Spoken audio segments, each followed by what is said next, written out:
입니다. 우리 앞에 표 한번 읽어볼까요? 시작. 하나님을 가까이 하라. 그리하면 너희를 가까이 하시리라. 아멘. 이 시간에도 우리가 하나님을 가까이 하면 하나님이 우리를 가까이 하시는 것을 경험하게 되실 것입니다. 지금 우리가 마가복음을 계속 살펴보고 있습니다. 마가복음 1장 1절, 하나님의 아들 예수 그리스도의 복음의 시작이라. 마스크가 이제 익숙해가지고 썼는지 벗었는지 모르겠어요. 그래서 이제 우리 이 주님이 이 땅에 오셔서 어떻게 사셨는가 하는 것을 1장부터 쭉 살펴보았습니다. 이제 15장이 그야말로 클라이막스죠. 거기서 우리 주님이 십자가에서 못 박혀 죽으셨습니다. 이렇게 끝이 났다면 기독교는 없고 교회도 세워지지 않았고 그냥 사라져 버렸을 것입니다. 그런데 이 16장에서 우리 주님이 부활하신 것을 우리가 보게 됩니다. 주님이 죽으시고 부활하실 것에 대해서 제자들에게 여러 차례 반복해서 말씀하셨지요. 제자들은 그게 무슨 말인지를 도대체 알아먹지를 못했습니다. 그래서 실제로 15장에서 십자가에 못 박히실 때에 제자들은 겁먹고 다 도망가 버렸죠. 그러나 16장에서 우리 주님 부활하셨습니다. 그래서 주님이 말씀하신 것이 어떻게 역사적으로 이루어졌는가를 사복음서에서 명확하게 증언하고 있습니다. 기록하고 있습니다. 그리고 이제 사도행전에서 우리 주님이 부활하셨다는 사실을 제자들이 목숨을 걸고 전하게 됩니다. 그래서 사도행전에서는 부활이 이 전파의 주제가 되죠. 그리고 이 서신서에 들어가면 주님의 부활이 어떤 의미를 가지는지에 대해서 교리적인 설명을 하고 있습니다. 그리고 신약 성경의 예언서 요한계시록에 이제 부활하신 주님께서 다시 오실 것을 말씀하고 있지요. 그래서 이 신약 성경은 예수님의 부활이 쫙 이렇게 흐르고 있습니다. 자, 우리 오늘 본문을 보면요, 이제 16장의 부활의 이야기가 나오는데 제가 먼저 넌센스 퀴즈를 하나 드리려고 합니다. 이거 보통 뭐 많이 알려지긴 했는데 성경에서 제일 욕심이 많은 사람이 누군지 아세요? 아이고 잘하시죠. 막달라 마리아입니다. 막달라 마리아. 그래서 이제 16장 1절에 안식일이 지남에 막달라 마리아와 야고보의 어머니 마리아와 또 살로메가 가서 예수께 바르기 위하여 향품을 사다 두었다가, 지금 제자들은 겁먹고 다 숨어 있습니다. 아유, 역시 여성들이 용감해요. 안식일은 금요일 저녁에서 토요일 저녁까지인데 이제 토요일 저녁에 미리 이 향품을 이제 준비를 하고 그 다음 날 주일이죠. 안식 후 첫날, 이 주일날, 이날에 이제 향품을 바르기 위해서 갔지요. 그래서 2절, 안식 후 첫날 매우 일찍이 해도 될 때에 그 무덤으로 가며, 이 여자들의 마음이 급했습니다. 그냥 해가 뜰 무렵에 그때 출발했습니다. 그 무덤으로 갔어요. 미리 다 확인해 두었습니다. 3절, 서로 말하되 누가 우리를 위하여 무덤 문에서 돌을 굴려주리요 하더니, 저는 이런 거 보면 참 마음이 답답해요. 이 여자들이 참 대책이 없지요. 이 당시에 무덤은 우리나라하고 다릅니다. 거기 이제 석회암이 많기 때문에 자연적인 동굴이 많았고, 특히 이제 우리 주님은 요셉의 무덤에 묻히시는데, 이 요셉은 부자였거든요. 바위에다가 이렇게 굴을 파가지고 무덤을 만들고 거기 이제 시신을 넣고 그 앞에 큰 돌로 가로막습니다. 이 돌이 크니까 뭐 여자들이 어떻게 할 수가 없어요. 그러니 진짜 향품을 바르러 갔으면 대책이 있어야 되잖아요. 참 대책 없이 여자들이 마음만 급해가지고 그냥 빨리 가서 이 향품 바르려고 그렇게 나선 거예요. 4절, 눈을 들어본 적 벌써 돌이 굴러져 있는데 그 돌이 힘이 크더라. 야, 이런 거 보면 참 하나님 하시는 일이 놀랍지요. 여자들만 와가지고는 이 돌을 어떻게 할 수가 없습니다. 그런데 이제 저 같은 사람은, 이 아주 합리적이고 현실적이고 계획적인 사람은 이 여자들이 참 답답해 보이는데 하나님 하시는 일은 참 놀랍지요. 참 대책 없이 이 여자들을 위해서 미리 돌문을 다 열어놓으신 거예요. 그래서 항상 우리의 계획과 생각보다 앞서가시는 주님이 계십니다. 우리 마음에 주님을 향한 소원이 있고 간절함이 있으면 주님이 항상 앞서 일하시지요. 5절에 무덤에 들어가서 흰옷을 입은 한 청년이 우편에 앉은 것을 보고 놀라매. 이 한 청년은 천사입니다.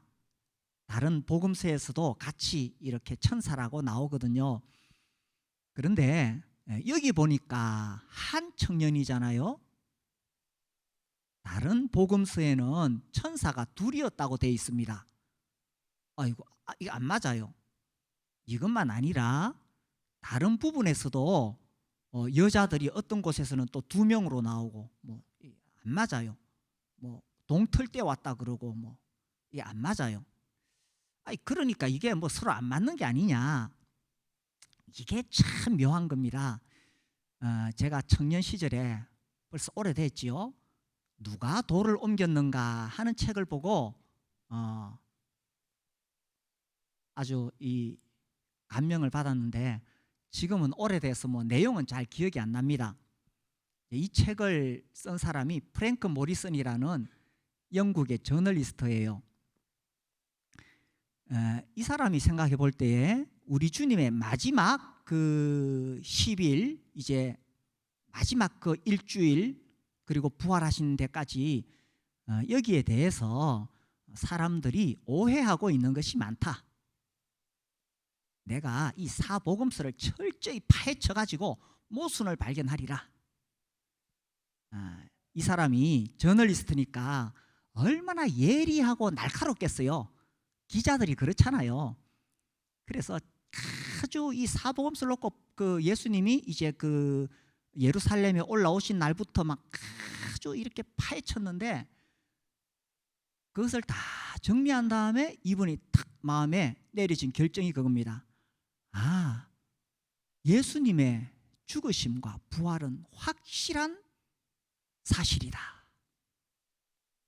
그래서 누구든지 정직하고 겸손하게 성경을 읽으면 우리 주님의 부활을 믿지 않을 수가 없습니다.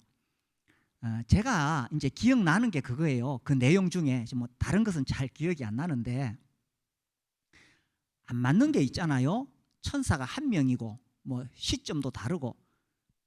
그런데 이분이 그런 상황들을 여러 가지로 추측해서 왜 이 사람은 한 명만 보았을까, 이런 것들을 다 설명을 합니다. 그러면서 이런 이야기를 했어요.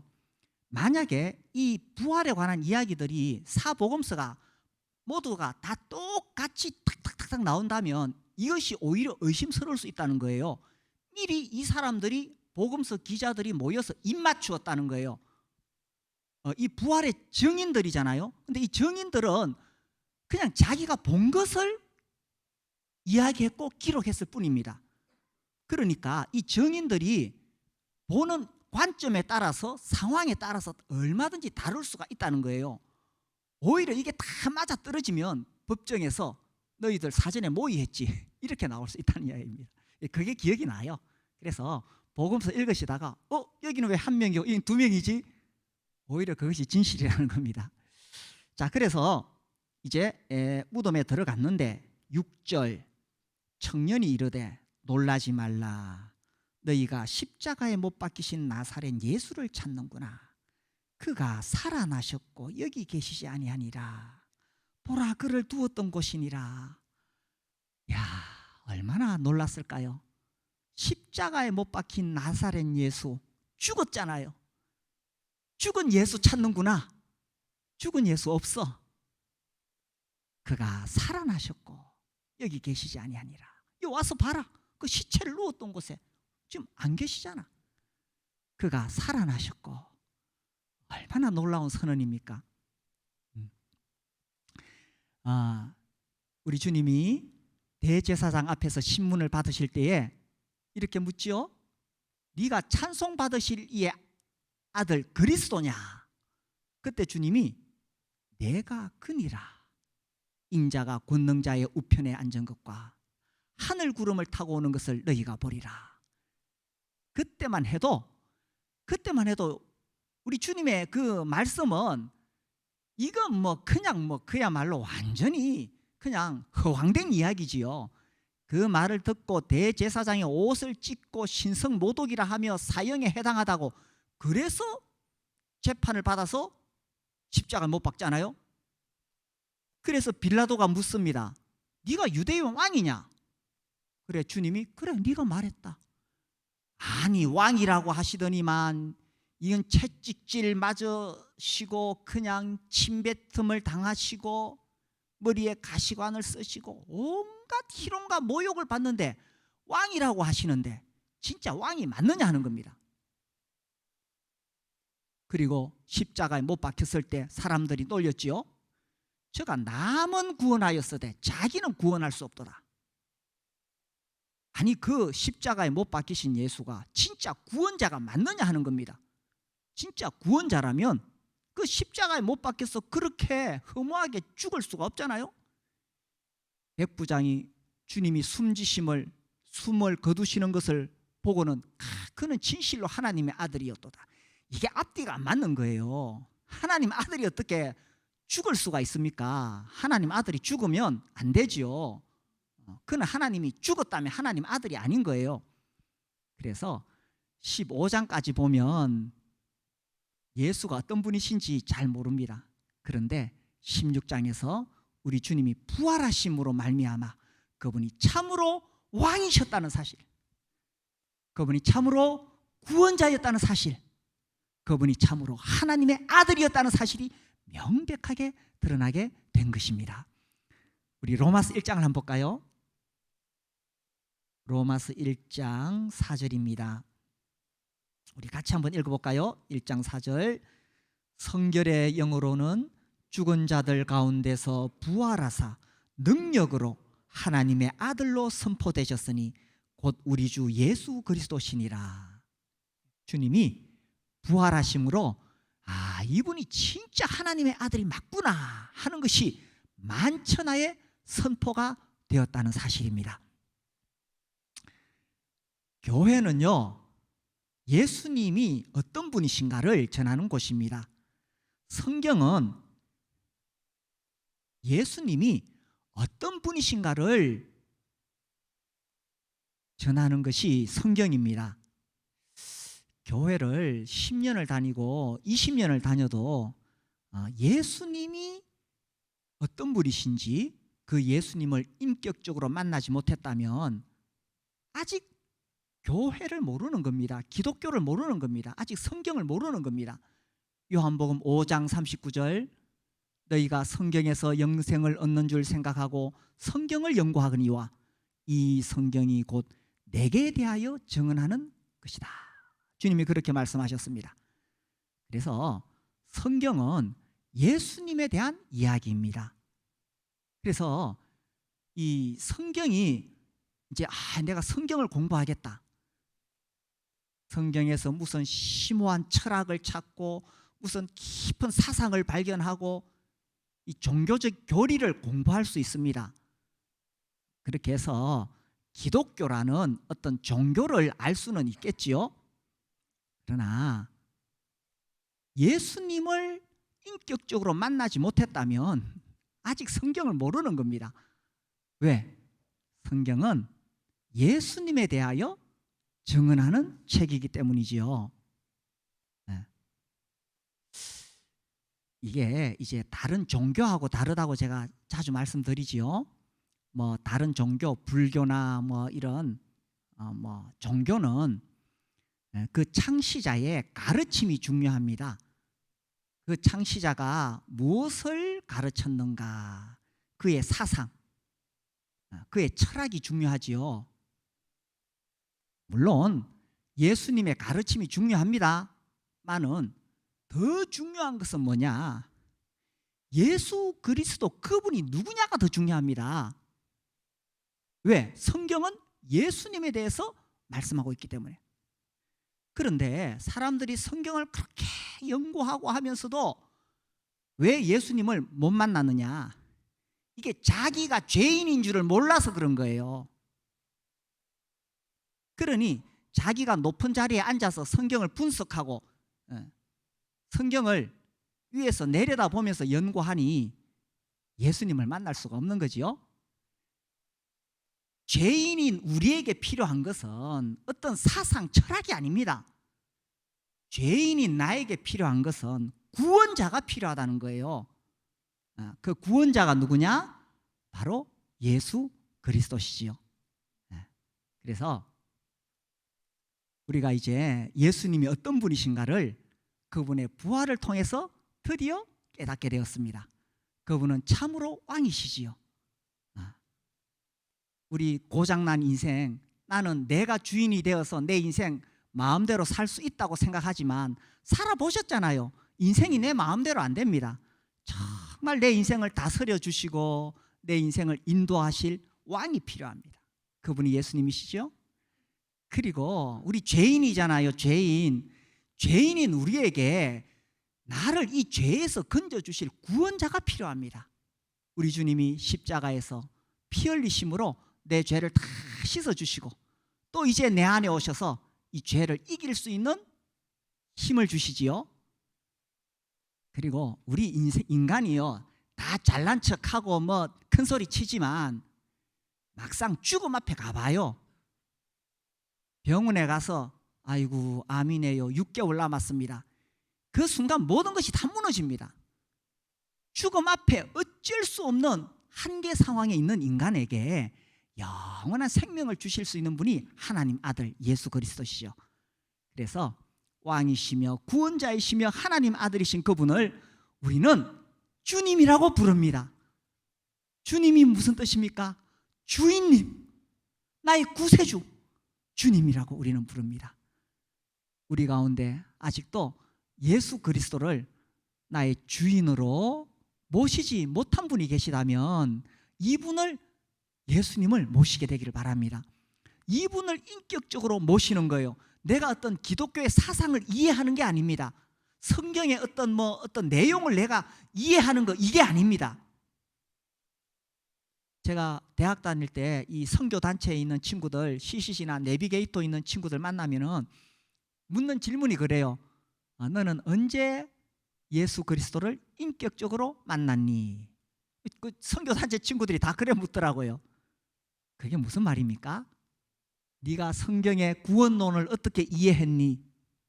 이거 아닙니다. 너의 참된 왕이요 구원자요 하나님의 아들이신 너의 주인이신 예수 그리스도를 네가 인격적으로 마음에 모시고 그분을 섬기고 살아가고 있느냐? 언제부터 그렇게 시작했니? 그걸 묻는 거예요. 그래서 혹 아직 예수님을 모시지 못한 분이 계시다면 그 예수님을 나의 주인으로 모실 수 있게 되기를 바랍니다. 자, 부활하신 우리 주님은 사람들을 만나셔야 되잖아요.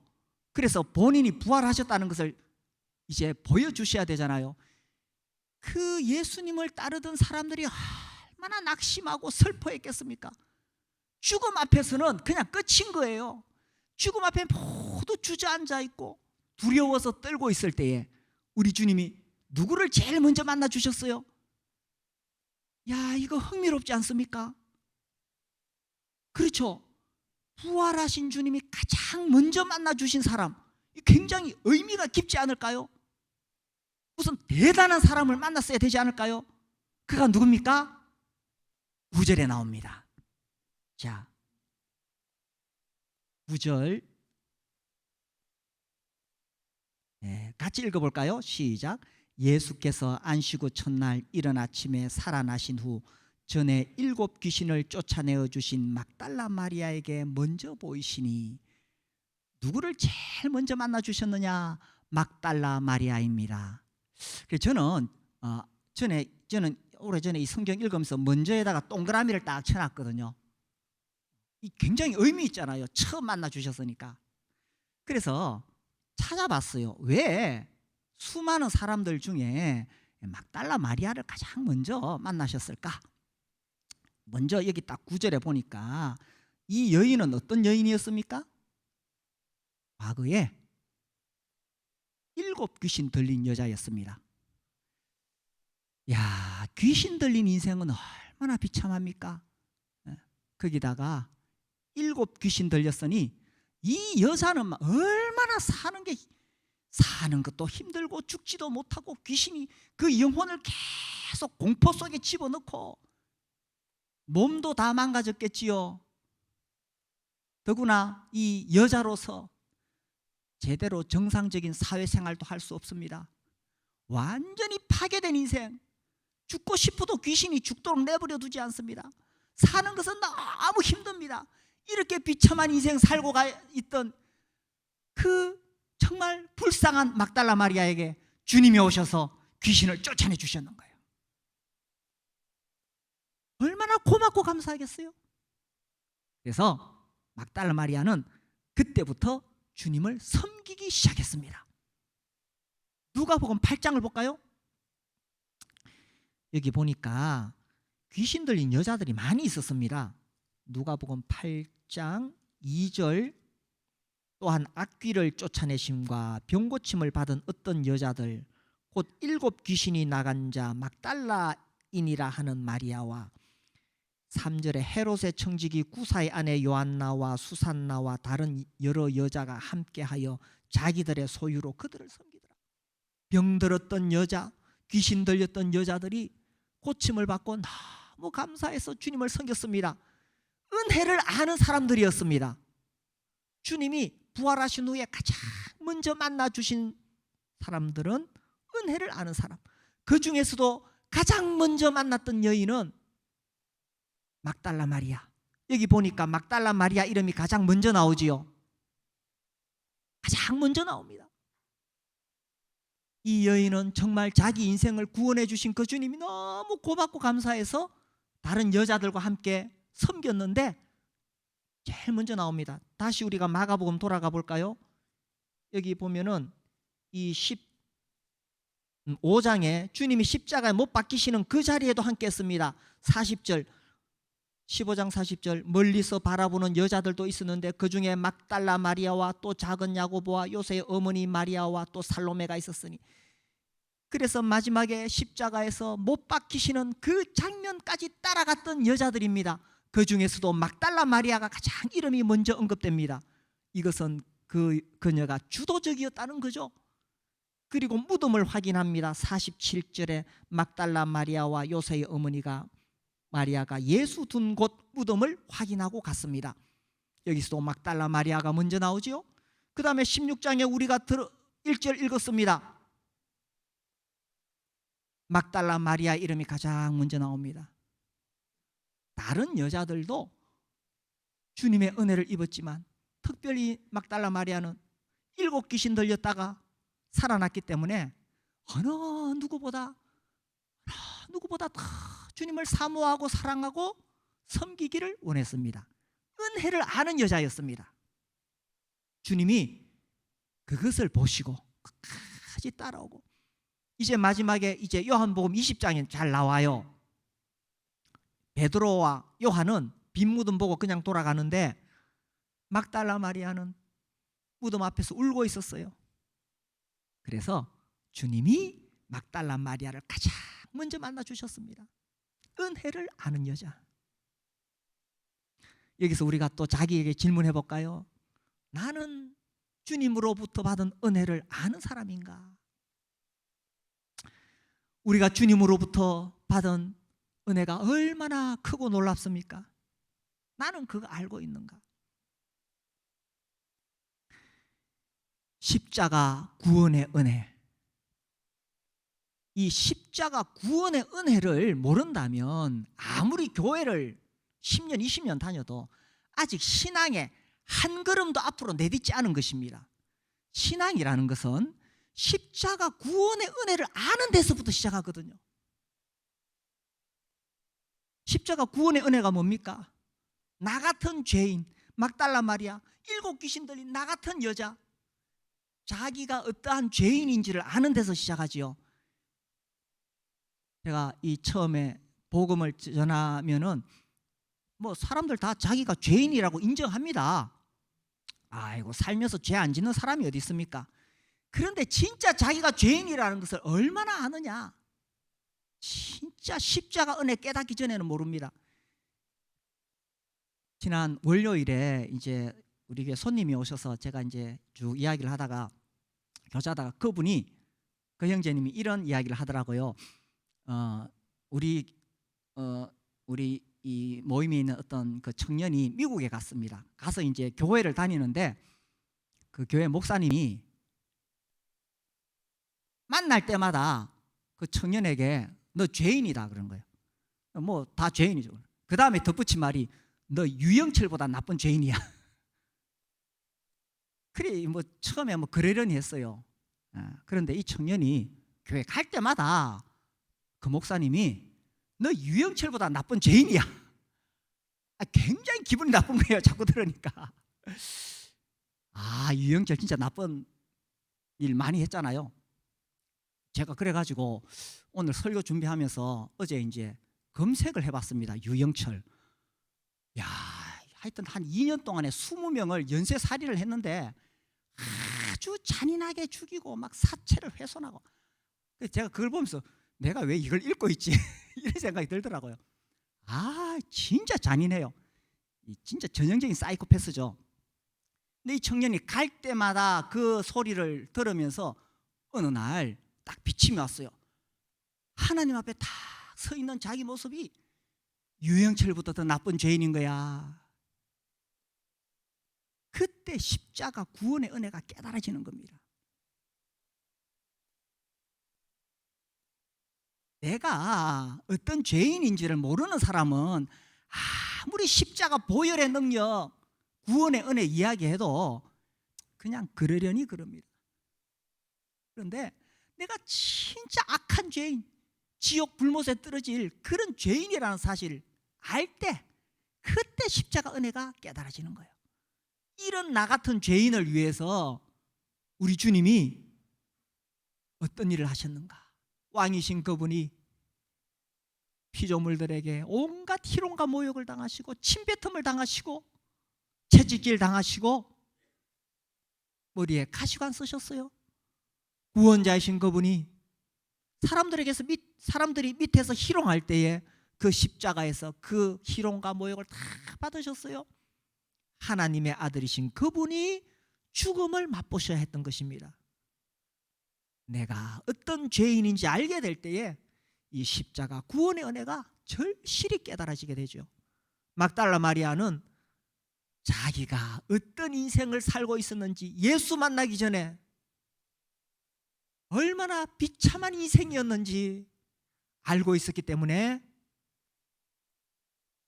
자기가 받은 은혜가 얼마나 놀라운지 알았기 때문에 주님 섬겼었고, 마지막 십자가 무덤 그 다음 날도 향품을 바르기 위해서 갔고, 거기서 부활하신 주님을 만난 거지요. 우리가 주님으로부터 받은 그 은혜가 얼마나 놀라운지 알게 될 때에 주님을 인격적으로 경험할 수가 있다는 사실입니다. 그런데 여기서 또 한 가지 우리가 의문점이 있어요. 그 당시 유대 사회는 여성들의 그 사회적 지위가 굉장히 낮았습니다.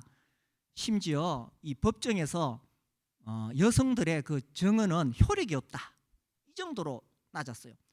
자, 주님이 부활하셔서 이 놀라운 소식을 빨리 온 천하에 전파해야 되는데 여자들이 떠들고 다녀봤자 사람들이 안 믿어요. 남자 제자들에게 가셨어야 해요. 그럼에도 불구하고 주님은 왜 막달라 마리아 여자부터 만나셨을까요? 그 다음에 또 함께 했던 여자들 또 만나거든요. 왜? 왜 여자들부터 만났을까요? 주님으로부터 받은 은혜가 얼마나 놀라운지 알았기 때문에.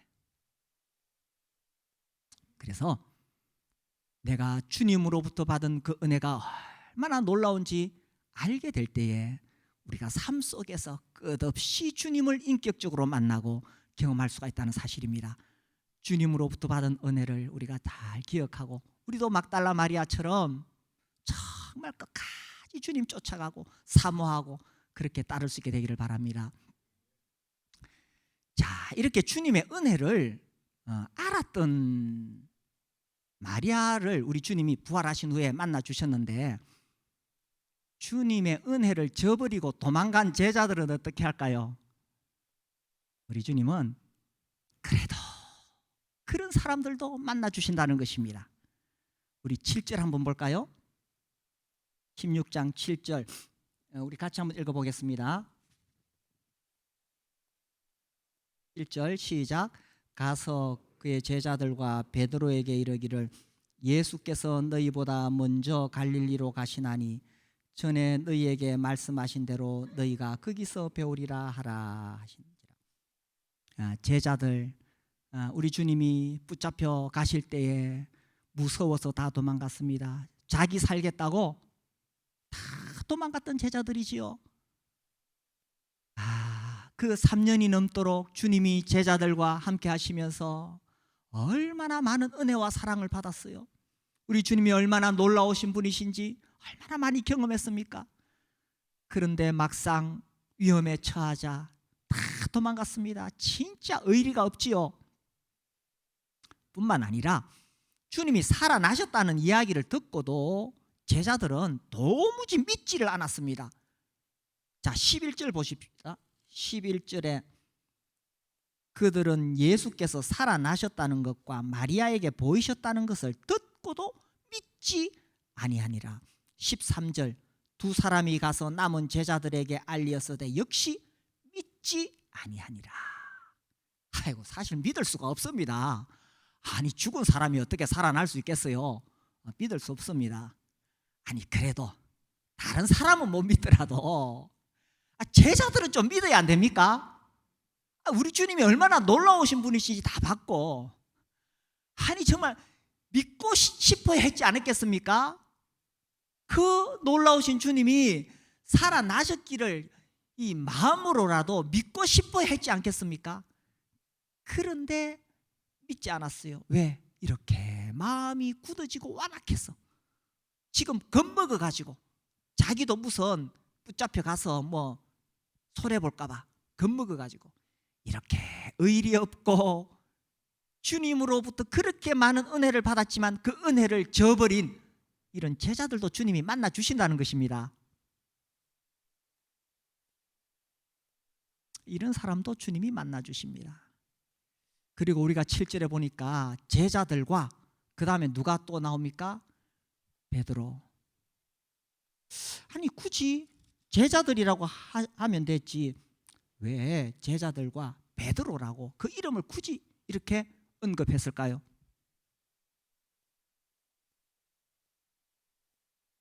아이고, 뭐 베드로는 수제자니까 로마 가톨릭에서 말하는 것처럼 수제자니까 그랬을까요? 그렇지는 않았을 거예요. 여기에 정말 주님의 마음이 담겨 있지 않겠습니까? 우리 잘 알잖아요. 예수님 모른다고 3번이나 부인했던 베드로. 만약에 주님이 여기서 천사가 그냥 제자들이라고 했다면은 베드로가 나도 만나 주실까? 불안할까봐, 걱정할까봐. 그래서 굳이 베드로라는 이름도 거기다 덧붙여 놓으신 것입니다. 베드로, 네가 나를 3번 했다고 너 지금 걱정하고 불안해하고 있지? 걱정하지 마. 베드로, 여전히 너는 나의 사랑하는 제자야. 이것을 주님은 지금 천사를 통해 말씀하시고 계신 거예요. 그래서 이 여자들의 말을 들었을 때 베드로, 굳이 자기 이름이 언급되었잖아요. 얼마나 격려가 되었겠습니까? 우리 주님은 이런 분이십니다. 자기 은혜를 모르고 다 도망간 제자들 만나실 뿐 아니라 그들 중에서도 특히 더 낙심해 있을, 오히려 이 부활하신 주님을 만나기를 두려워하고 있을 그 베드로의 연약함을 아시고 굳이 베드로라고 언급하시면서 주님은 베드로를 위로하기를 원하셨고 베드로를 격려하기를 원하셨다는 것입니다. 우리도 살면서 때때로 주님의 은혜를 저버리고 도망갈 때가 있지요. 세상이 좋아서 세상의 알록달록한 것들이 우리를 유혹할 때에 우리가 주님으로부터 멀어질 때가 있습니다. 그때 우리 마음은 주님이 나를 버리셨을까? 나를 떠나셨을까? 아니에요. 우리 주님은 마리아처럼, 막달라 마리아처럼 이렇게 주님의 은혜를 늘 기억하고 잘 아는 사람을 만나 주실 뿐만 아니라 우리처럼 때때로 주님을 저버리고 멀리 도망가는 그런 사람도 잊지 않고 만나 주신 분이십니다. 저도 생각해 보면 얼마나 많이 주님으로부터 도망갔었는지 모릅니다. 그런데 또 이 자리에 서 있잖아요. 주님은 한 번 부른 주님의 제자, 한 번 부른 주님의 자녀, 택하신 자를 절대로 버리시지 않으시거든요.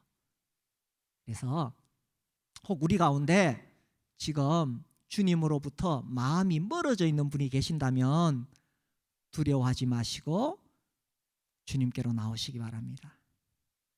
주님, 제가 잠시 세상이 좋아서 세상에 빠져 있습니다. 그런데 돌아갈 용기가 나지 않아요. 내가 주님으로부터 너무 멀어져 있는 거 아닙니까? 내가 다시 돌아가면 나를 받아주시겠습니까? 걱정할 필요 없습니다.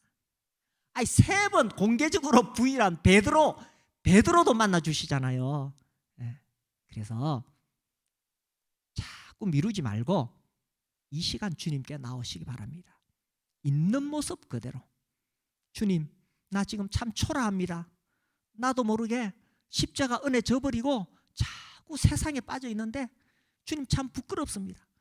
그러나 이 시간 주님 은혜를 바라고 나옵니다 하고 나오시면 주님께서 한없으신 그분의 넓은 품으로 품어주실 것입니다.